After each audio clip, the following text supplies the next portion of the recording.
Uish, dia punya bocor memang tak relate lah Hari ni kita ada sebiji MyVG3. Owner bagi tahu memang tak pernah tukar suspension dari asal beli lagi. Jadi kita terus buat checking. Lepas kita check, kalau tengok dari luaran pun absorber depan dan juga belakang memang bocor teruk. So kita explain terus dekat customer. Lepas kita explain, customer pun tak cakap banyak, terus grab package full restore. Untuk absorber, owner pilih KYB RS Ultra. Part rubber pipe pun owner tukar sekali. Memang tak rugi kalau korang grab package combo macam ni. Untuk harga MyV ni habis RM1,540 je, siap pasang.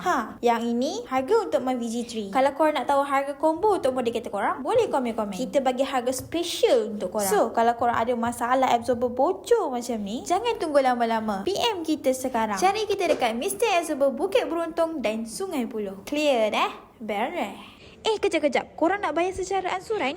Relax. Kita ada Atomy dan Shopee Pay Later. Pasang dulu, bayar kemudian. Apa tunggu lagi? Jom cek kelayakan korang sekarang. Clear dah? Beres.